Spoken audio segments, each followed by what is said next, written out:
The rain hit the metal roofs of New Dakota Colony like bullets. 8-year-old Jake Morrison pressed his face against the window of his family's small house. He watched the water run down the glass in streams. Outside, the wind howled through the mining equipment and storage buildings. Jake lived with his mom, Lisa, and dad, Peter, on this faraway planet. His mom ran the colony and made all the big decisions. His dad fixed machines and built new things. New Dakota was not a big place. Only 300 people lived there. They came here to dig for rare metals in the ground. The storm had been going for 2 days now. Jake was getting bored. He could not go outside to play. All the grown-ups looked worried.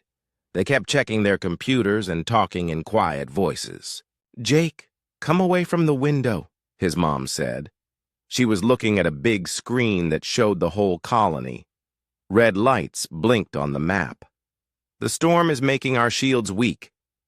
Jake did not understand what that meant, but he could tell his mom was scared. She only used that voice when something bad might happen. Then a loud boom shook the whole house. Jake fell down. His mom grabbed him and held him tight. The lights went out for a few seconds. When they came back on, alarms were making noise everywhere. "What was that?" Jake asked. His dad ran into the room. His clothes were wet from the rain. "A ship crashed near the east mining site. It's big, really big." Jake's mom stood up fast. "What kind of ship?" "Korthak," his dad said. The word made Jake's mom turn white. "Their patrol ship got hit by lightning. It's burning." Jake had heard about the Korthak before. The grown-ups always got quiet when they talked about them. He knew they were aliens who fought a lot. They were supposed to be really mean and scary. "Are they survivors?" his mom asked. "At least 6, maybe more. Mayor Johnson wants everyone to meet at the town hall." They put on their raincoats and ran through the storm. The wind tried to push them over. Jake held his dad's hand tight so he would not get lost. The town hall was full of people. Everyone was talking at once. Mayor Johnson stood at the front. He was a big man with gray hair. He always seemed calm, but not today. "Listen up, everyone," Mayor Johnson said. His voice was loud. "A Korthak patrol ship crashed 2 miles east of here. We counted 6 survivors. They're badly hurt." A woman named Helen Ward raised her hand. She was the colony's doctor. "How badly hurt?" "Broken bones. Burns. They need help fast or they'll die." Ben Parker stood up. He was in charge of keeping the colony safe. "With respect, Mayor, we should let them die. The Korthak would not help us if we crashed on their world." Many people nodded. Jake did not understand why everyone looked so angry and scared. "These are thinking beings," Mayor Johnson said. "We don't leave anyone to die, not even enemies." "They're not just enemies," Ben said. "They're killers. The Korthak Empire has destroyed whole planets. They eat other races for fun." Jake grabbed his mom's hand. That sounded really scary. "I know what they are," Mayor Johnson said. "But we follow human laws here. We help people who need help. We'll bring them to the medical center. Dr. Ward can treat them." Dr. Ward looked worried. "I don't know anything about Korthak biology. I might make them worse." "Do your best. We'll keep them under guard until their people come to get them." Ben shook his head. "This is a mistake. Big mistake." 2 hours later, Jake watched from his bedroom window as trucks came back to town. He could see big shapes covered with blankets in the truck beds. The shapes were much bigger than people. One of them moved a little. His dad came into his room. "Jake, you need to stay away from the medical center for a while." "Why?" The aliens we rescued are dangerous. They might hurt someone if they get scared. Are they really that bad? His dad sat on the bed next to him. I don't know, son. The Korthak have done terrible things, but these ones are hurt and far from home.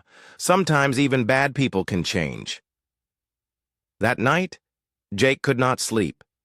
He kept thinking about the aliens in the medical center. Were they really monsters? They had to be if everyone was so scared. The next morning, he heard his mom talking to Mayor Johnson on the phone. How are they doing? She asked. Dr. Ward says they'll live. The big one woke up. He just stares at the wall. Doesn't say anything. The others are still sleeping. Any word from the Korthak Empire? They're sending a ship. Should be here in 4 days. 4 days seemed like a long time to Jake.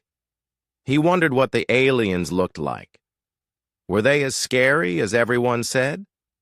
Over the next 2 days, Jake heard lots of grown-up talk about the aliens. Some people wanted to put them in the jail.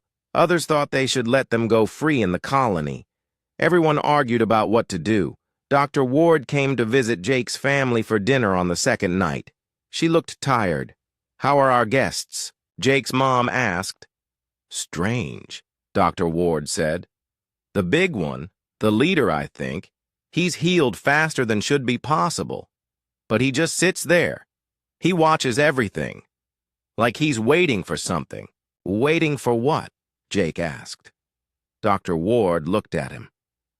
I don't know, sweetheart. Maybe waiting for his friends to come get him.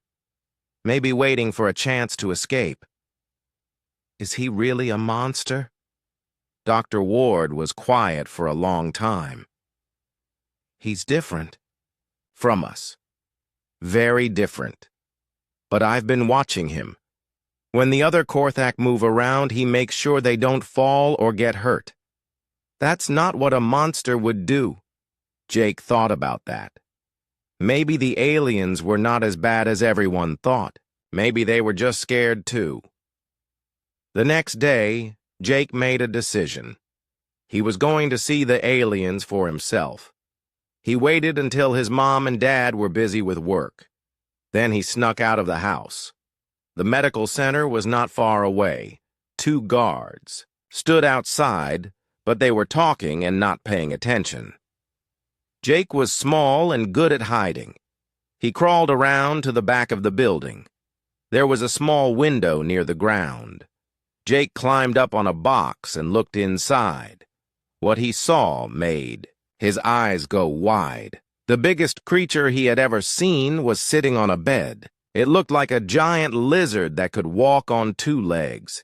Its skin was dark green with scars all over. Its arms were bigger than Jake's whole body. But the creature was not doing anything scary. It was just sitting there, looking sad and lost. Jake felt sorry for it. The alien looked like Jake felt when he was sick and wanted to go home. Maybe Dr. Ward was right. Maybe they were not monsters after all. Jake could not stop thinking about the big alien. Every day he found reasons to walk past the medical center. He told his mom he was going to play with friends. He told his dad he was exploring the colony. Both were sort of true. The alien had a name. Jake heard Dr. Ward talking to his mom about it. She called him Grakthor. It sounded like rocks falling down a mountain. Jake tried to say it out loud when no one was around. Grakthor. Grakthor. 3 days after the crash, Jake snuck back to the window. This time he brought a small box to stand on so he could see better. Grakthor was sitting in the same spot. But something was different. The alien was shaking. His big hands were pressed against his head. His mouth was open, and Jake could see rows of sharp teeth. Grakthor was making noises. They sounded like growls and roars, but also like crying. Jake had seen his little cousin do the same thing after a bad dream. Grakthor was having a nightmare. The alien's eyes opened suddenly. They were yellow like a cat's eyes, but bigger. Much bigger. Grakthor looked around the room like he did not know where he was. Then he saw the other aliens sleeping on beds nearby. His breathing got slower. Jake felt bad for him. Being in a strange place with strange people was scary. Jake remembered when his family first came to New Dakota. Everything was different and scary then, too. The next day, Jake made a plan. If Grakthor was having bad dreams, maybe Jake could help. His mom always brought him water when he had nightmares, and she let him hold his favorite toy until he felt better. Jake waited until lunchtime. His parents were at the town hall talking about boring grown-up stuff. He took a cup of water from the kitchen. Then he went to his room and picked up his best toy spaceship. It was silver and blue with little lights that blinked. Getting into the medical center was harder this time. More guards were walking around. Jake had to wait behind a big pile of metal pipes until they went to the other side of the building. He found a door that was not locked. Inside, the medical center smelled like the medicine his mom gave him when he was sick. Jake walked very quietly down a hallway. He could hear voices from the main room where the aliens were kept. Dr. Ward was talking to someone. "The small ones are healing well," she said. "But the big one, Grakthor, he's not sleeping much. Every time he closes his eyes, he starts making noise." "What kind of noise?" another voice asked. Jake thought it might be Ben Parker, like he's fighting something in his dreams, or remembering something terrible. Jake waited until the voices went away. Then he crept to the door of the room where the aliens were kept. He peeked inside. Grakthor was awake. He sat on his bed with his back straight. His yellow eyes looked at the door like he knew someone was there. Jake felt scared for a second. The alien was really, really big. But then Jake remembered something his dad told him. Sometimes big creatures are just as scared as little ones. Jake stepped into the room. Grakthor's head turned to look at him. The alien's eyes got wide. Jake could see surprise on his face. Maybe aliens could not believe a human child would come near them. Jake walked slowly toward Grakthor's bed. His hands were shaking a little, but he tried to be brave. He held up the cup of water. "You look thirsty," Jake said in a quiet voice. Grakthor stared at him. The alien's mouth opened and closed like he wanted to say something, but no words came out. Jake set the cup on the small table next to the bed. Then he held up his toy spaceship.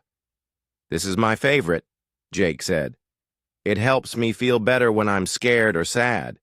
You can hold it if you want." Grakthor looked at the toy. He reached out one huge finger and touched it very gently. The finger was bigger than Jake's whole hand, but Grakthor was careful not to break the toy.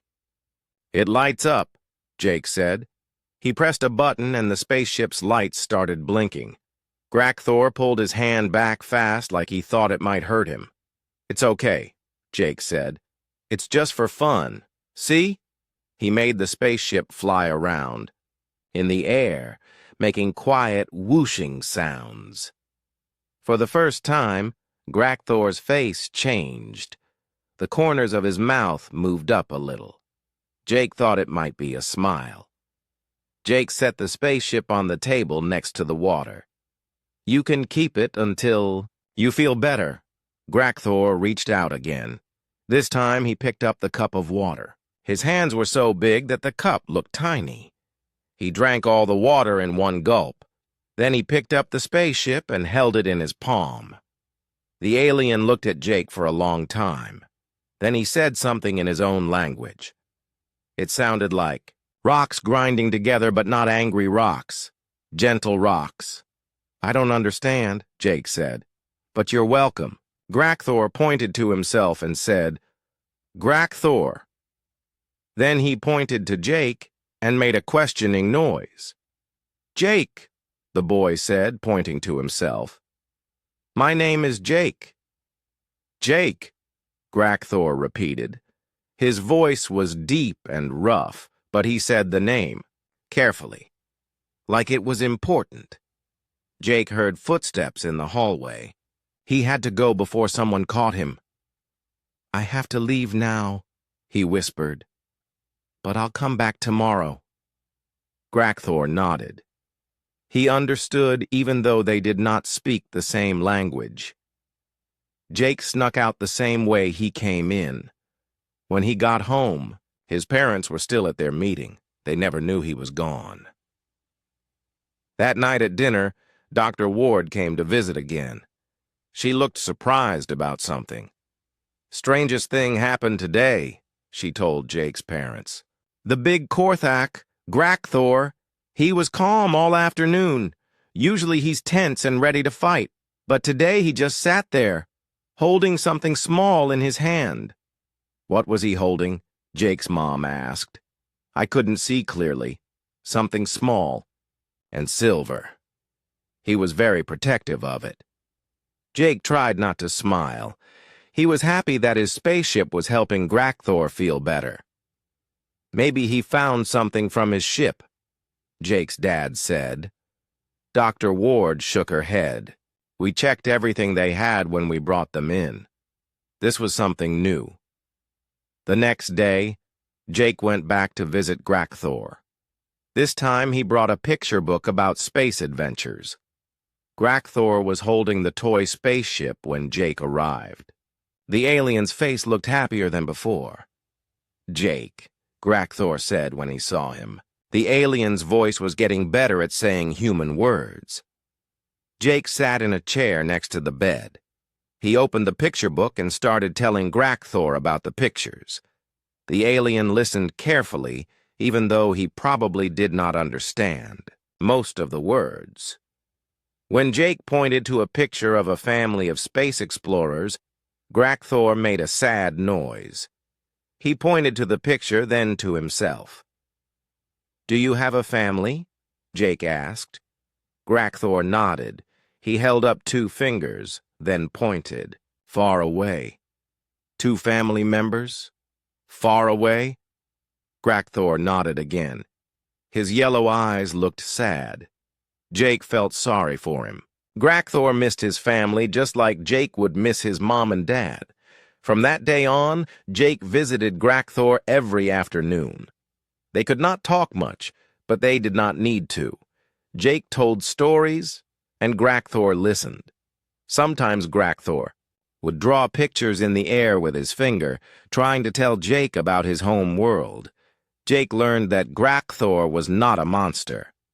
He was just a person who looked different, a person who was far from home and missing his family. But Jake did not know that everything was about to change. Bad people were coming to New Dakota, and when they arrived, Jake would learn what Grakthor was really like when someone he cared about was in danger. On the morning of the 4th day, Jake woke up to loud sirens. He had never heard them before, but they sounded scary. His mom ran into his room, already dressed and holding her work tablet. Jake, get dressed fast, she said. Her voice was tight with worry. We need to go to the emergency shelter. What's wrong? Jake asked, pulling on his clothes. Ships are coming, big ones. They're not friendly. Jake's dad appeared in the doorway. He was carrying a bag with food and water. The Zentari found us. 3 warships just dropped out of hyperspace. Jake had heard about the Zentari, too. They were traders who bought and sold everything, including people. They did not care who got hurt as long as they made money. What do they want? Jake asked, as they hurried down the hallway. The Korthak survivors, his mom said. They want to capture them and trade them to the Korthak's enemies. Outside, people were running everywhere. Parents carried small children. Others pushed carts full of their important things. The sky looked wrong. Instead of being blue, it had a green tint from the alien ships overhead. Mayor Johnson's voice came from speakers all around the colony. This is not a drill. All civilians report to emergency shelters immediately. Security teams to your positions. Jake looked up and saw 3 huge ships floating in the air above New Dakota. They were black and covered with sharp edges. Lights blinked along their sides like angry eyes. The family made it to the community center, which was the biggest building in the colony. Inside, it was crowded and noisy. Little kids were crying. Their parents tried to calm them down while listening to the news on their phones. Ben Parker stood at the front of the room with other security people. He looked very serious. "Listen up, everyone," Ben said.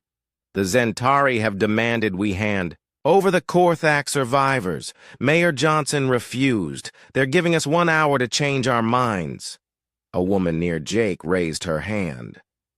"What happens if we don't give them up?" "They'll take them by force," Ben said, "and they don't care who gets in the way." Jake felt scared. He thought about Grakthor sitting in the medical center. Did the alien know bad people were coming for him? "Why don't we just give them what they want?"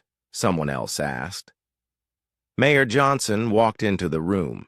He looked tired and angry. "Because that's not who we are. We don't hand over people who asked for our help." "They're not people," a man said. "They're Korthak. They would kill us all if they could." "Maybe," Mayor Johnson said. "But while they're here, hurt and helpless, they're under our protection." Jake's mom squeezed his hand. She agreed with Mayor Johnson, Jake could tell. Suddenly, the lights went out.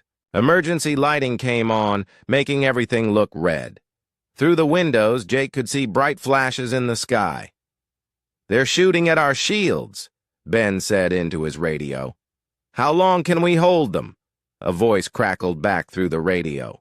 "Maybe 20 minutes. The generators can't take much more." Jake heard explosions getting closer.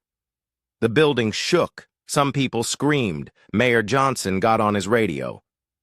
"All security teams, prepare for ground assault. They're coming down." Through the window, Jake saw small ships breaking away from the big ones. They were heading for different parts of the colony. "They're landing troops," Ben said.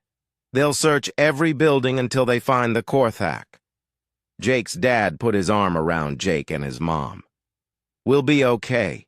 The shelters are built to protect us." But Jake was not thinking about himself. He was thinking about Grakthor.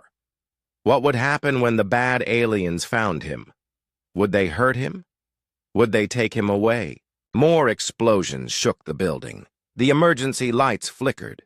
Through the walls, Jake could hear the sound of alien ships landing nearby. "They're in the colony," someone said, looking at their phone. "The Zentari soldiers are moving building to building." Ben's radio crackled again. "Ben, they hit the power station. We're running on emergency power only." "How long?" Ben asked. "Maybe an hour." Jake noticed that some of the adults were looking at each other with worried faces. Without power, the community center's shields would fail. Then the bad aliens could get inside. Mayor Johnson gathered the security people around him. They talked in quiet voices, but Jake could hear some of it. "We can't fight them," one guard said. "They have military weapons. We have mining tools." "What about the Korthak?" another asked. "Can they help defend themselves?" "They're still hurt," Ben said. "And they're locked up. Even if we let them out, why would they fight for us?" Jake wanted to tell them that Grakthor was good, that he would help if they asked him, but no one would listen to a kid. The explosions stopped. For a few minutes, everything was quiet. Then Jake heard a new sound. Footsteps. Lots of them. They were getting closer to the community center. "They're surrounding us," Ben whispered into his radio. The front doors of the community center burst open. Alien soldiers in black armor walked in. They had blue skin and 4 arms. Each soldier carried a big gun that glowed with energy. The leader stepped forward. He was taller than the others and had scars on his face. "I am Captain Zelvash," he said in English that sounded cold and sharp. "We know the Korthak survivors are in this colony. Give them to us and no one gets hurt." Mayor Johnson stood up. "I told your ship the same thing I'll tell you. They're under our protection." Captain Zelvash laughed. It was not a nice sound. "Your protection? Look around, human. Your colony is surrounded. Your weapons are toys. Your shields are failing." "That doesn't change our answer," Mayor Johnson said. The alien captain nodded to his soldiers. "Search every building. Kill anyone who gets in the way. The Korthak are more valuable than human lives." Jake felt his mom hold him tighter. Around the room, people looked terrified. The soldiers split up and left the building. Captain Zelvash stayed behind with 2 guards. "You have 5 minutes to reconsider," he told Mayor Johnson. "After that, we start with the children." Jake's blood went cold. They were going to hurt kids to make the grown-ups give up the Korthak. But Jake knew something the bad aliens did not know. There were other kids in the colony who had not made it to the shelter. Some of them might be hiding in the school or other buildings, and if the bad aliens found those kids first... Jake thought about Grakthor again, his big friend with the gentle hands who held Jake's toy spaceship like it was made of glass. If the bad aliens hurt children, what would Grakthor do? Jake had a feeling he was about to find out. Outside, he could hear the sounds of buildings being searched, doors breaking, people shouting. The Zentari were not being careful. They were destroying things just because they could. Jake hoped Grakthor was ready, because the monsters were coming and someone needed to stop them. The explosion at the power station had done more than cut the lights. It had also broken the locks on the medical center. Grakthor felt the electronic restraints on his wrists go dead. For the first time in days, he could move freely. The other Korthak warriors stirred on their beds. They were smaller than Grakthor, but still dangerous. Their wounds were healing fast, as all Korthak healed. "Commander," one of them whispered in their language, "the restraints are off."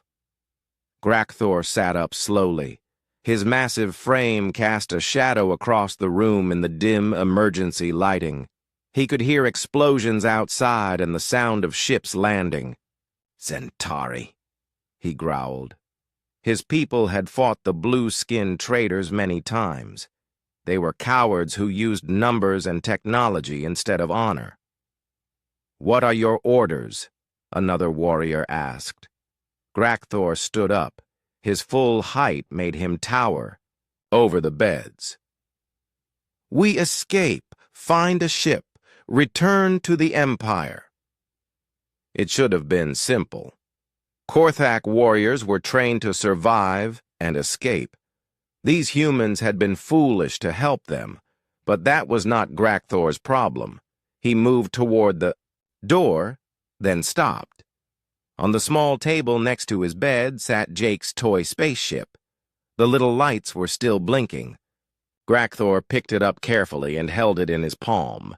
The small human child had given this to him, had brought him water when he was thirsty, had sat with him when he was alone and scared, even though Jake had every reason to be afraid. Grakthor thought about Jake's face. The boy had looked at him without fear or hate, just curiosity and kindness. No one had ever looked at Grakthor that way before. "Commander?" one of his warriors asked. "Are you ready?" Before Grakthor could answer, they heard screaming.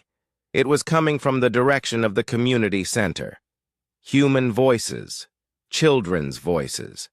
Grakthor's warriors looked at each other. Not our problem, one of them said. The humans chose to protect us. Now they face the consequences? But Grakthor was thinking about Jake. The boy might be in that building. The boy who had shown kindness to a creature that should have terrified him. More screams echoed through the colony. Grakthor heard the sharp crack of energy weapons firing. "Commander, we should go now," another warrior urged, "while the Zentari are distracted." Grakthor put the toy spaceship in a pouch on his belt. "You go," he said quietly. "Get to the mining tunnels. Hide until a rescue ship comes." "What about you?" Grakthor looked toward the community center. "I have something I must do." His warriors stared at him. "You would risk your life for humans?" "I would risk my life for honor," Grakthor said. It was not the whole truth, but it was true enough. The other Korthak did not understand, but they followed orders. They slipped out of the medical center and disappeared into the maze of mining equipment near the colony's edge. Grakthor went the other way, toward the sounds of battle and fear. He moved through the shadows between buildings. His dark green scales helped him blend with the metal and stone. The Zentari soldiers were making noise and light as they searched. They did not expect resistance from mining colonists. Grakthor reached the community center and saw what was happening. Zentari soldiers had surrounded the building. Their captain stood near the main entrance, talking into a communication device. "No luck at the medical center," the captain was saying. "The building is empty. Search the residential areas." Grakthor smiled grimly. His warriors had escaped cleanly, but then he heard something that made his blood go cold. Children crying inside the community center. Jake might be in there. The captain barked orders to his soldiers. "Take a squad to the school building. If you find children hiding there, bring them back. We'll use them to pressure the adults." A group of soldiers broke away and headed toward the school. Grakthor followed them, staying in the shadows. The school was a low building with large windows. Grakthor could see small figures moving inside, human children who had not made it to the main shelter. They were hiding under desks and in closets, but the Zentari would find them easily. The soldiers kicked in the front door. Grakthor heard their leader shout, "Search every room! Bring them all!" Grakthor made his choice. He had spent his life fighting for the Korthak Empire. He had conquered worlds and destroyed enemies, but he had never fought for something pure, something good. Today, he would fight for Jake, for all the children like Jake who saw the universe with wonder instead of fear. The Zentari soldiers moved through the school like hunters. They found the first group of children hiding in a supply closet. 5 human youngsters, the oldest maybe 10 years old. They huddled together crying. "Perfect," the squad leader said. "Just what we need." He raised his weapon toward the children, not to kill them, but to stun them for easy transport. The children saw the gun and screamed. The wall exploded inward. Grakthor burst through the brick and metal like it was paper. He landed in a crouch, between the children and the Zentari soldiers. His massive frame filled the room. His yellow eyes blazed with fury. The soldiers stared in shock. They had been hunting Korthak, but they never expected one to come hunting them. "Run," Grakthor said to the children in English. The word came out as a growl, but they understood. The squad leader recovered first. He aimed his weapon at Grakthor and fired. The energy blast hit the big alien in the chest and knocked him backward. But Grakthor did not fall. His natural armor had absorbed most of the impact. Grakthor let out a roar that shook the building. It was the war cry of a Korthak commander, a sound that had terrified enemies across the galaxy. He charged. The first soldier tried to swing his rifle around. Grakthor caught it in one massive hand and crushed it like a toy. His other hand grabbed the soldier by the throat and threw him through a window. The second soldier managed to fire once before Grakthor reached him. The blast burned across the alien's shoulder, leaving a black mark on his scales. Grakthor ignored the pain and struck with claws that could tear through metal. The soldier's armor cracked like an eggshell. The squad leader was backing toward the door, firing rapidly. Each shot hit Grakthor but did not stop him. The big alien absorbed the punishment and kept coming, protecting the children behind him. With his own body. Two more soldiers appeared in the doorway. They saw their comrades down and opened fire with everything they had. Energy blasts filled the air like deadly rain. Grakthor felt burns and cuts covering his body, but he did not yield ground. Every step backward would bring the weapons closer, to the children. He would die before he let that happen. With a final surge, he reached the squad leader. His massive hands closed around the alien's weapon and crushed it. Then he lifted the soldier off the ground and hurled him into his companions. The surviving Zentari fled, shouting warnings into their radios. Grakthor turned back to the children. They were still huddled in the corner, staring at him with wide eyes. He was covered in burns and bleeding from a dozen wounds. He looked like the monster their parents had warned them about. But one of the children stepped forward. A little girl with brown hair. "Thank you," she whispered. Grakthor knelt down so he would not tower over them. "You safe now," he said in broken English. "Go to families." The children ran past him toward the door. The little girl paused and touched his massive hand gently before following the others. Grakthor watched them go. He had never felt anything like this before. Pride, but not the pride of conquest. Something deeper, something that made the pain of his wounds seem unimportant. He had protected the innocent. He had been strong for those who could not protect themselves. For the first time in his life, Grakthor understood what true honor meant. Dr. Helen Ward was not supposed to be in the school building. She was supposed to be in the community center with everyone else. But when the power went out, she remembered that the school's medical supplies were in a separate building. If people got hurt, she would need those supplies. She had just reached the school when she heard the explosions and fighting inside. Through a side window, she saw something impossible. A massive Korthak warrior was standing between Zentari soldiers and a group of human children. He was taking shot after shot from enemy weapons, but he would not move away from the kids. He was protecting them with his own body. Dr. Ward pulled out her phone and started recording. Her hands shook as she held the device, but she kept it steady. What she was seeing would change everything if people could see it. The Korthak. She recognized. Him as Grakthor, the one Jake had been sneaking off to visit, fought like a demon. But not for conquest or glory. For the safety of children who should have been his natural enemies. When it was over, Dr. Ward watched Grakthor kneel down to talk gently to the rescued children. One little girl touched his hand before running away. The big alien watched them go with something that looked like joy on his scarred face. Dr. Ward stopped recording and stared at her phone.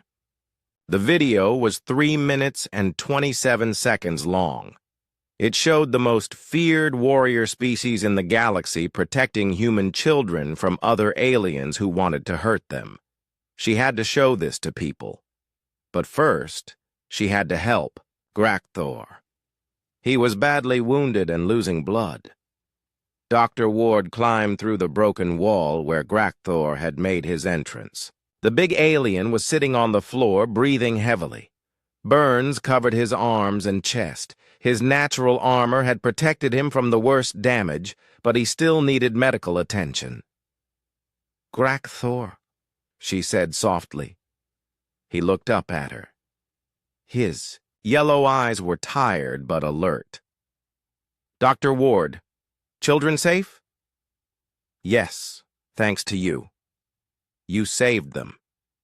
She knelt down next to him and opened her medical bag. "Let me look at those wounds." Grakthor sat still while she cleaned and bandaged his injuries. "Why you help Grakthor? Your people fear Korthak." "Because you just did something incredible," Dr. Ward said as she worked. "You protected our children. That makes you a hero, not a monster." "Not hero," Grakthor said quietly. "Just right thing to do." Dr. Ward finished treating his wounds and sat back. "That's exactly what makes you a hero." That evening, after the Zentari had retreated and the colony was safe again, Dr. Ward sat in her office staring at the video on her phone. She had shown it to Mayor Johnson and Jake's parents. They all agreed it was important, but they were not sure what to do with it. "If we share this, it will spread everywhere," Mayor Johnson had said. "Once it's out there, we can't control what happens next." "Maybe that's the point," Dr. Ward had replied. "Maybe the galaxy needs to see this." Jake's mom, Lisa, had watched the video 3 times without saying anything. Finally, she spoke. "This changes everything we thought we knew about the Korthak." "Not all Korthak," Dr. Ward said. "But maybe it shows that even they can change. Even they can choose to be better." Now, alone in her office, Dr. Ward made her decision. She had a contact at the Galactic News Network, a reporter she had gone to school with years ago, someone she trusted to handle this story correctly. She attached the video to a message and sent it before she could change her mind. The video reached the Galactic News Network within an hour. The reporter, Marcus Chen, watched it twice before, calling his editor. "You need to see this," Marcus said. "It's going to change everything." The editor was not convinced at first. "Korthak propaganda?" he asked. "No, it's real. I verified the source. Dr. Helen Ward has been working on that colony for 5 years. She's completely trustworthy." The editor watched the video. When it finished, he was quiet for a long time. "Run it," he finally said. "Lead story. Prime time across all networks." The video aired that night with the headline, "Korthak Warrior Protects Human Children."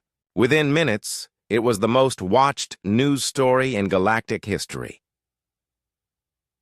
On the Korthak homeworld, Emperor Thak-Gul watched the video in his war room surrounded by his generals. The massive ruler sat in silence as the recording played. When it ended, the room was completely quiet.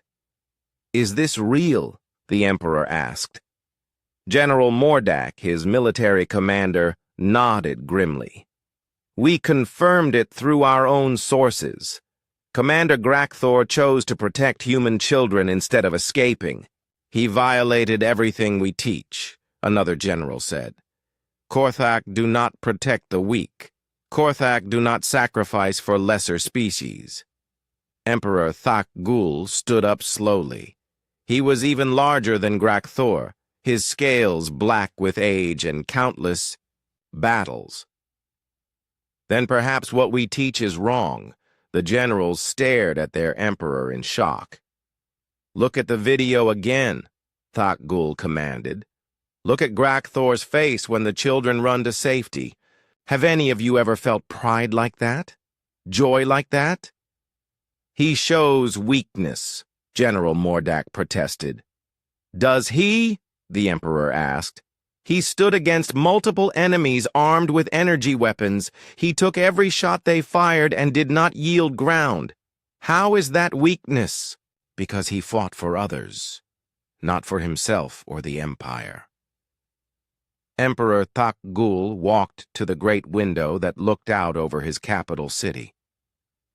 What if fighting for others is the highest form of strength? What if protecting the innocent takes more courage than conquering the strong? On Earth, Admiral Stephen Hayes was also watching the video. He had seen it 4 times already and was still trying to understand what it meant. "Sir," his aide asked, "what should our response be?" "I don't know," Admiral Hayes admitted. "For 50 years, we've prepared to fight the Korthak Empire. We've told ourselves they were incapable of honor or mercy. But this... One Korthak doesn't represent their whole species," the aide pointed out. "Maybe not. But it proves they can change. It proves they can choose to be better." Admiral Hayes turned off the video player. "Set up a meeting with the Colonial Council. We need to rethink our entire approach to the Korthak. On the Zentari trade worlds, Merchant Prince Korval was dealing with a crisis. The video had made the Zentari look like villains who threatened children. Trade agreements were being canceled. Other species were questioning whether the Zentari could be trusted. "We need a response," his advisor said. "Our reputation is being destroyed." "Our reputation was already destroyed the moment we attacked civilians," Korval replied. "The video just showed the galaxy what we really are." "What do you suggest?" Korval sighed. "We change, like the Korthak are apparently changing. We become worthy of the respect we demand." Even on the isolated Veltar homeworld, the video was causing upheaval. The Council of Elders had maintained that contact with other species only led to corruption and violence, but Elder Silandra was asking new questions. "If even the Korthak can learn compassion," she said to the Council, "what does that say about our isolation? Are we hiding from growth? From becoming better than we are?" The video had been public for only 12 hours, but it was already reshaping the galaxy. Species that had been enemies for centuries were asking new questions about strength, honor, and what it meant to be civilized. And at the center of it all was a simple moment: a massive alien warrior choosing to protect children instead of saving himself. Jake Morrison's friendship had planted a seed of change in Grakthor's heart. Now that seed was growing into something that would transform the entire galaxy. 3 weeks after the video spread across the galaxy, the changes were impossible to ignore. On the Zentari homeworld of Kelvar Prime, Captain Zelvash stood before a military tribunal. The blue-skinned officer who had threatened children was now facing judgment from his own people. "You have brought shame upon the Zentari Consortium," Merchant Admiral Vexitar declared. "Your actions at New Dakota have cost us 17 trade agreements and the respect of 12 species." "I followed standard procedure," Zelvash protested. "We needed the Korthak prisoners. Civilian casualties were acceptable losses." "Were they?" Vextar asked. "Tell me, Captain, how many trade routes have we lost because other species now see us as child killers?" Zelvash had no answer. Since the video aired, the Zentari had become pariahs in many sectors. Species that had traded with them for decades were cutting ties. "Furthermore," Vextar continued, "you were defeated by a single wounded Korthak warrior. This suggests either cowardice or incompetence on your part." "He caught us by surprise." "A Korthak warrior protecting human children caught you by surprise?" The Merchant Admiral's voice dripped with scorn. "Perhaps if you had studied your enemy instead of underestimating him, you would have recognized his true strength." Zelvash was stripped of his rank and banished from the military. But his punishment was just one small part of larger changes happening among the Zentari. Merchant Prince Korval had called an emergency session of the Trade Council. Representatives from dozens of Zentari corporations filled the Great Hall on Kelvar Prime. "Our aggressive expansion has failed," Korval announced to the assembly. "We are losing more than we gain. Other species no longer trust us because they have seen what we are willing to do for profit." "What are you suggesting?" asked Trader Yexmill from the Outer Rim territories. "I am suggesting we change course. We rebuild our reputation through fair dealing and mutual benefit instead of exploitation and threats." The hall erupted in arguments. Many Zentari believed that strength came from taking what you wanted, but others had watched the video of Grakthor and wondered if there was a different kind of strength. "The Korthak warrior in that video showed more honor in 3 minutes than our entire fleet showed in 3 decades, Korval said when the noise died down. "If we continue on our current path, we will be alone in the galaxy. Even our own trading partners will abandon us." The debate lasted for days, but eventually a new policy emerged. The Zentari would focus on ethical trade and mutual protection agreements. They would help defend their partners instead of just exploiting them. It was a complete transformation of Zentari culture, all because one video had shown them what real strength looked like. On the Korthak homeworld, even greater changes were taking place.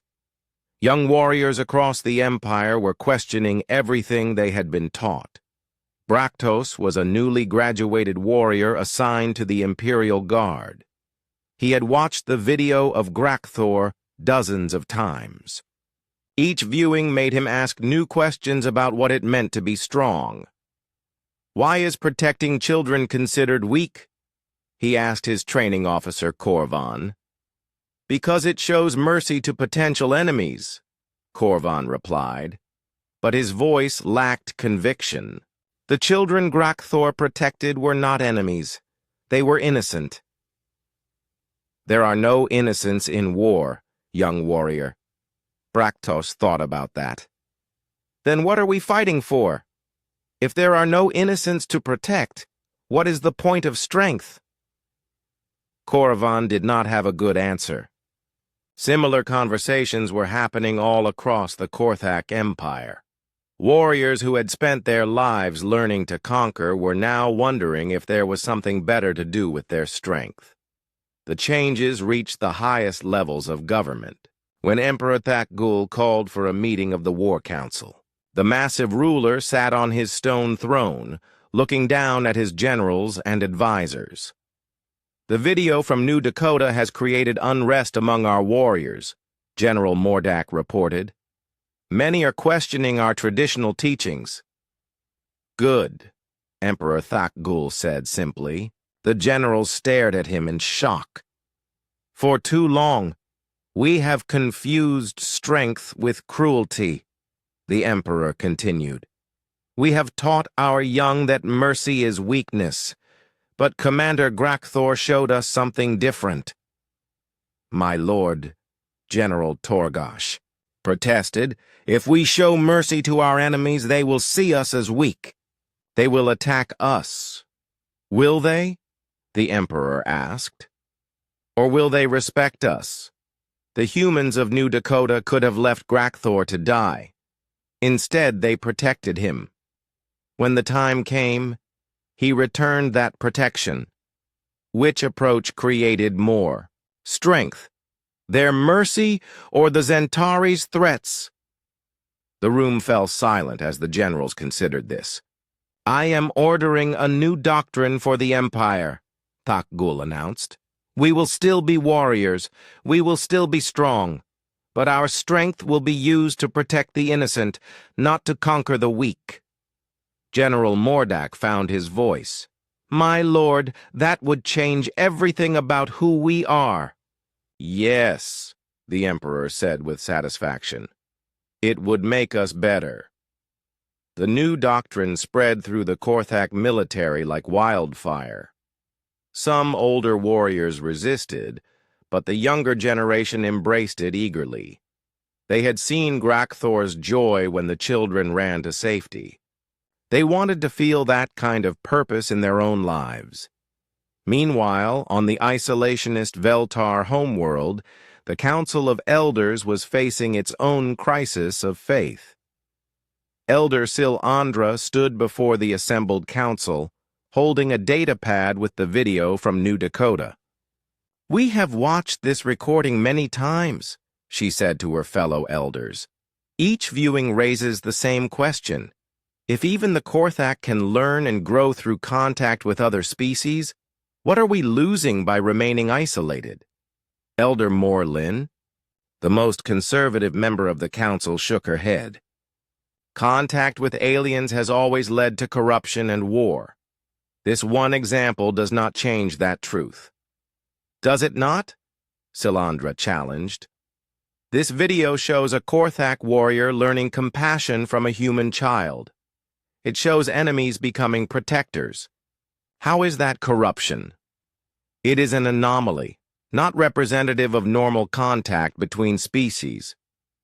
Commander Velkaran, the youngest member of the council, spoke up. "With respect, Elder Morlin, how would we know? We have avoided contact for so long that we have no basis for comparison." The debate raged for hours. Half the council wanted to maintain isolation. The other half, led by Silandra, argued for cautious contact with other species. Finally, they reached a compromise. The Veltar would send a small diplomatic mission to study other species and report back. If contact proved beneficial, they would consider ending their isolation.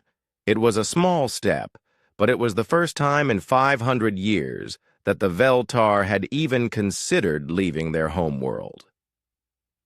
Back on New Dakota, Jake Morrison was unaware that his friendship with Grakthor had started a revolution across the galaxy. He was just happy that his big friend was getting better. Grakthor's wounds were healing, and he was learning more English every day. They spent hours together, with Jake teaching Grakthor human words and games. In return, Grakthor told Jake stories about distant stars and alien worlds. "Grakthor," Jake said one afternoon as they sat in the medical center, "why did you protect those children? They weren't Korthak." The big alien considered the question carefully. "Before I meet Jake, Grakthor thinks strength mean never show weakness. Never help others. Take what you want." "What changed?" Grakthor smiled, showing his sharp teeth in a way that no longer scared Jake. Small human cubs show Grakthor different kind of strength. Strength to help, strength to protect, strength to be kind even when scared. Jake beamed with pride. He had helped change a monster into a hero, though he still did not think of Grakthor as a monster. But their peaceful days together were about to end. Ships were coming to New Dakota. Important people from across the galaxy who had seen the video and wanted to understand what had happened. Jake and Grakthor's friendship had already changed the galaxy. Soon, they would learn just how much. 6 months after the video changed the galaxy, New Dakota looked very different. What had once been a quiet mining colony was now the most important place in known space. Ships arrived every day. Big ships, small ships, ships from species that had never worked together before. They came carrying diplomats, reporters, scientists, and leaders who all wanted to understand what had happened between a human child and a Korthak warrior. Jake Morrison stood at his bedroom window, watching the latest arrivals. 3 massive ships hung in the sky above the colony. One was black and sharp-edged, a Korthak vessel. Another was sleek and silver, human design. The third was blue and curved, Zentari construction. "Mom, why are so many people coming here?" Jake asked. His mother, Lisa Morrison, sat down on his bed. She looked tired but proud. As the colony administrator, she had been working non-stop to handle all the visitors. "Because of you and Grakthor," she said simply. "Your friendship showed the whole galaxy that enemies can become friends. That different species can care about each other." "We just played games and told stories," Jake said. "Sometimes the most important things start with something simple," his mom replied. Down in the colony's main square, representatives from across the galaxy were gathering for the biggest diplomatic meeting in recorded history. Mayor Johnson had to expand the community center 3 times to hold everyone. The human delegation was led by Captain Ryan Mitchell from the Earth Defense Force. He was a tall man with gray hair who had spent his whole career preparing to fight aliens. Now he was here to make peace with them. "This is historic," he said to his aide, Lieutenant Nancy Collins. "First-time humans, Korthak, Zentari, and Veltar, have all sat at the same table." "Think it will work?" Nancy asked. "If an 8-year-old kid can make friends with a Korthak warrior, anything is possible," Captain Mitchell replied. The Korthak delegation was the largest. Emperor Thak Gul himself had come, along with a dozen generals and the most important war chiefs from across the empire. It was the first time a Korthak emperor had ever left the homeworld for peaceful purposes. But the most surprising arrival was the Veltar ship. The isolationist species had not been seen outside their home system for 500 years. Now their ambassador, Lir Ina, stood in the same room as representatives from species they had avoided for centuries. The Zentari delegation looked nervous. Merchant Prince Korval knew his people had the worst reputation after what happened with Captain Zelvash. They would have to work hard to rebuild trust. Dr. Chris Torres, a human scientist studying alien cultures, walked around the room taking notes. He had never seen anything like this gathering. "Every species in this room has been enemies with at least one other species here," he wrote in his journal. "Yet they're all talking peacefully because of one video, because one alien chose to protect children instead of himself." As the formal meetings began, Jake was allowed to sit in the back with his parents.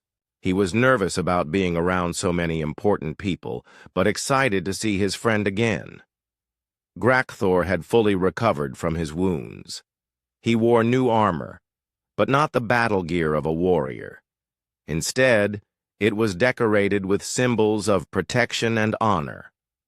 He had been promoted to a new rank that had never existed before: Shield Bearer of the Empire. When Grakthor entered the room, conversation stopped. Even sitting down, he towered over everyone else. His yellow eyes scanned the crowd until they found Jake. Then his scarred face broke into what Jake had learned was a Korthak smile. Emperor Thak Gul stood up to address the gathering. His voice was deep and commanding, but not threatening. "6 months ago, my warrior Grakthor crashed on this world," he began. "The humans could have left him to die. Instead, they showed mercy to an enemy. When the time came, Grakthor returned that mercy by protecting their children." The Emperor paused and looked directly at Jake. "But the real teacher in this story was not my warrior. It was a human child who saw past fear and showed kindness to a stranger." Jake felt his face turn red as everyone looked at him. Captain Mitchell stood up next. "Admiral Stephen Hayes sends greetings from Earth. For 50 years, humans and Korthak have prepared for war. Now, we want to prepare for peace." Merchant Prince Korval rose slowly. He knew this would be the hardest speech to give. "The Zentari Consortium has much to answer for. Our actions at New Dakota brought shame to our people. We seek to rebuild trust through our deeds. not our words. Ambassador Lyrina spoke last. Her voice was soft but clear. The Veltar have hidden from the galaxy for 500 years. We believed contact with other species only brought corruption and violence. The video from New Dakota proved us wrong. It showed that contact can bring growth and understanding. The formal speeches continued for hours, but the real work happened during the breaks, when species that had been enemies for generations sat together and talked like neighbors. Jake spent most of his time with Grakthor, translating between the big alien and human children who wanted to meet him. The kids were scared at first, but Jake showed them that Grakthor was gentle and kind. "Is he really a monster?" asked Sarah, a 6-year-old from the human delegation. "No," Jake said firmly. "He's my friend. He protects people. He doesn't hurt them." Grakthor knelt down so he was closer to Sarah's height. "Small human not need fear Grakthor," he said in careful English. "Grakthor, protect all small ones now." Sarah reached out and touched one of Grakthor's massive hands. "Your skin feels like my toy dinosaur," she said with wonder. Other children gathered around. Soon Grakthor was surrounded by young humans, Zentari, and even a few Veltar youngsters, who had come with the diplomatic mission. He answered their questions and let them examine his armor and claws. Dr. Torres watched this scene with amazement. "Children from 4 different species playing together," he wrote. "No fear, no hatred, just curiosity and friendship." But not everyone was happy about the gathering. On the 3rd day, extremists from multiple species attempted to disrupt the HFY's peace talks. A group of human radicals, led by a man named Frank Miller, believed that aliens could never be trusted. A faction of Korthak traditionalists thought their emperor was showing weakness. Some Zentari corporations wanted to return to their old aggressive ways. They planned to assassinate Jake during a public ceremony, believing that his death would end the peace movement and return things to the way they were. The attack came during a ceremony where Jake was supposed to receive a special honor from all 4 species. He was standing on a platform in the main square, surrounded by diplomats and reporters. The extremists struck from multiple directions at once. Human radicals fired from a nearby building. Korthak traditionalists charged through the crowd with blade weapons. Zentari mercenaries attacked with energy weapons. For a moment, chaos ruled the square. People screamed and ran in all directions. Security forces from all 4 species tried to respond, but the attackers had planned well. Jake stood frozen on the platform, not understanding what was happening. A human extremist raised a rifle and aimed it directly at the boy. Then Grakthor moved. The massive Korthak warrior had been standing near the platform, but he crossed the distance in 3 quick strides.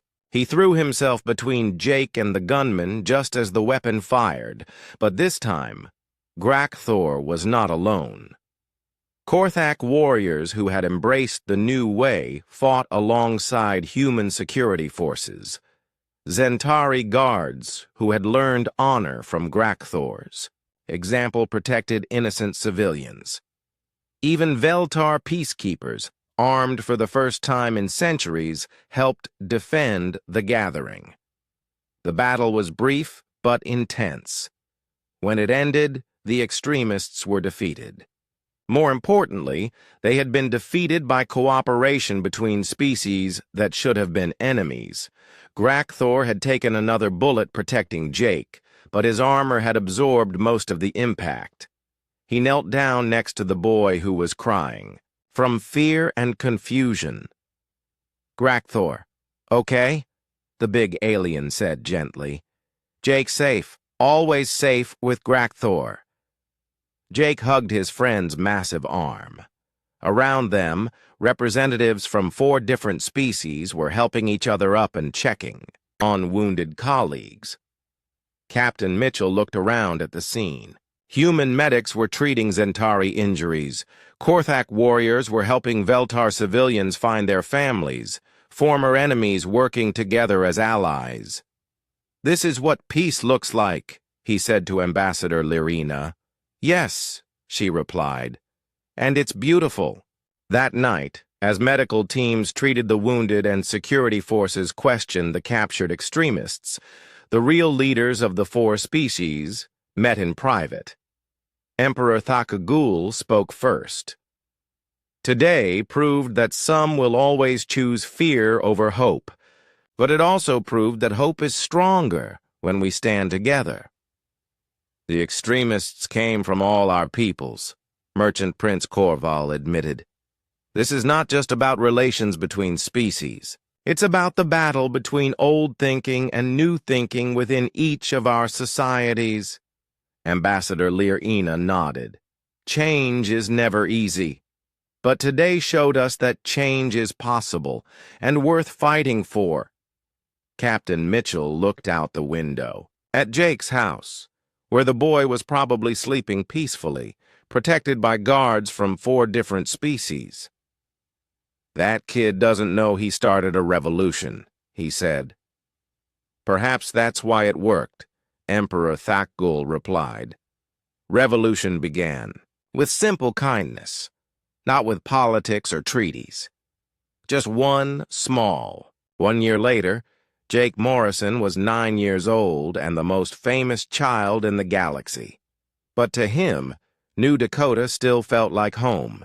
Even though it had become the capital of something much bigger than a mining colony, Jake stood in the rebuilt community center, watching his friends play together. There was Tommy, a human boy from Earth. Next to him sat Kretak, a young Korthak whose scales were still the bright green of youth.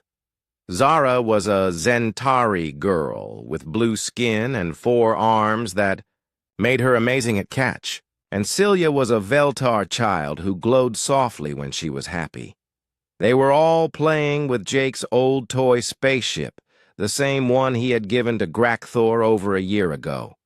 It had become a symbol of friendship between the species.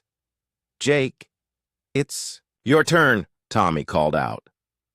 Jake joined the group, but his mind was on the ceremony happening outside. Today marked the first anniversary of what people now called the New Dakota Accords, the peace agreement between humans, Korthak, Zentari, and Veltar. The changes in the past year had been incredible. The Korthak Empire was now called the Korthak Protectorate. Instead of conquering worlds, they defended them. Grakthor led a new military order called the Shield Bearers. They were elite warriors who traveled the galaxy protecting innocent people from pirates, slavers, and other threats. Just last month, Shield Bearers had saved a Veltar research station from asteroid impact. 2 weeks before that, they had rescued human colonists from a natural disaster. The galaxy's most feared warriors had become its most trusted protectors. The Zentari Consortium had transformed even more dramatically. They had given up their aggressive trade practices and focused on fair deals that helped everyone. Merchant Prince Korval now led something called the Mutual Benefit Alliance, a trading network where all partners shared in the profits. The Zentari had also started something new. They used their ships to deliver aid to planets hit by disasters. What had once been a fleet of raiders was now a fleet of rescue ships. The Veltar had ended their 500-year isolation. Ambassador Lyrina had become the first Veltar to establish permanent homes on other worlds. They shared their advanced medical technology freely, and Veltar doctors now worked in hospitals across the galaxy. But the biggest change was New Dakota itself. The little mining colony had become the headquarters of the Galactic Protection Council, the first truly multi-species government in history. Jake's mom, Lisa Morrison, was now the council's first director. She worked with representatives from all the major species to solve problems and prevent conflicts before they became wars. Jake walked outside to watch the anniversary ceremony. The main square was packed with beings from dozens of species. Some, Jake recognized, others were new arrivals who had joined the alliance. A large monument stood in the center of the square. It showed a massive figure protecting smaller ones. The plaque read, "Here a beast became a guardian, a child taught a warrior, and the galaxy learned that true strength protects rather than destroys." Emperor Thakgul was giving a speech. The huge Korthak ruler had changed too. His black scales now bore symbols of protection instead of conquest. 1 year ago, the galaxy was divided by fear and hatred, the Emperor said. Today, former enemies work together as family. This transformation began with one simple act of kindness between a human child and a wounded warrior. The crowd cheered. Jake felt embarrassed but proud. "But the real work is not finished," Emperor Thakgul continued. "Every day we must choose kindness over fear. Every day we must choose to protect instead of destroy. This is the lesson young Jake Morrison taught us all." Captain Ryan Mitchell, now Admiral of the Human Korthak Joint Fleet, spoke next. "The old way was simple," he said. "Build bigger weapons, train harder soldiers, prepare for the next war. The new way is harder. It requires us to trust former enemies, to see the good in beings who are different from us. But as this past year has proven, the new way works." Behind Admiral Mitchell, Jake could see the joint fleet in orbit above New Dakota. Human and Korthak ships flew together as partners. Their mission was not conquest, but protection of trade routes and peaceful worlds. Merchant Prince Korval spoke for the Zentari. "My people learned that true profit comes not from taking advantage of others, but from helping them succeed. The Mutual Benefit Alliance has created more wealth in 1 year than centuries of aggressive competition." It was true. The galaxy's economy had never been stronger. When species worked together instead of fighting, everyone benefited. Ambassador Lir-Ina represented the Veltar. "For 500 years, my people believed that isolation was safety. We were wrong. Safety comes from friendship. Strength comes from unity." As the speeches continued, Jake slipped away from the crowd. He walked to the edge of the colony where Grakthor was waiting for him. It had become their tradition to meet privately during big ceremonies. Grakthor looked impressive in his new armor. As the first shield-bearer, he wore symbols from all 4 species, but to Jake, he was still just his big friend who liked to hear stories and play simple games.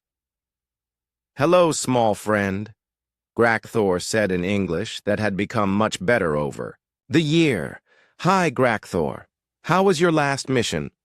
"Good. Shield bearers helped Veltar colony with broken atmosphere processor. No one hurt. All safe now." Jake smiled. Grakthor always looked happiest when talking about helping people. "Grakthor," Jake said, "do you miss the old days? When Korthak were warriors instead of protectors?" The big alien thought about this carefully. Old days, Grakthor was strong, but empty inside. Fight for empire, but not know why. Take planets, but not understand purpose. And now? Grakthor's scarred face broke into his gentle smile. Now Grakthor protect small ones like Jake. Protect families. Protect hope. This give life meaning. This make Grakthor truly strong. Jake nodded. He understood. His friend had found something worth fighting for. "Jake," Grakthor said, "want to tell you something important." "What?" "Soon, Grakthor must leave New Dakota again. Shield-bearers needed in Outer Rim. Pirates attacking peaceful traders. Jake felt sad, but proud. How long will you be gone? Maybe 6 months. Maybe longer. But Grakthor promised to come back. Always come back to see Jake. I'll miss you. Grakthor missed Jake too. But this what we teach Galaxy, yes? Sometimes strong. Ones must go far away to protect others. But friendship remains strong across any distance. Jake hugged Grakthor's massive arm. It was like hugging a friendly tree. They walked back to the ceremony together. Dr. Chris Torres, the scientist who had been studying the cultural changes, was now giving a presentation. The transformation we've witnessed is unprecedented in galactic history, Dr. Torres said. 4 major species have completely restructured their societies based on a single example of cross-species compassion. He showed charts and graphs proving his point. Crime rates had dropped across all 4 civilizations. Trade was booming. Scientific discovery was accelerating as species shared knowledge freely. But the most remarkable change, Dr. Torres continued, is in how each species sees itself. Humans now see themselves as peacemakers. Korthak see themselves as protectors. Zentari see themselves as helpers. Veltar see themselves as healers. Each species has found a better version of itself. When the ceremony ended, Jake joined his friends for dinner. The community center's dining hall now served food from dozens of worlds.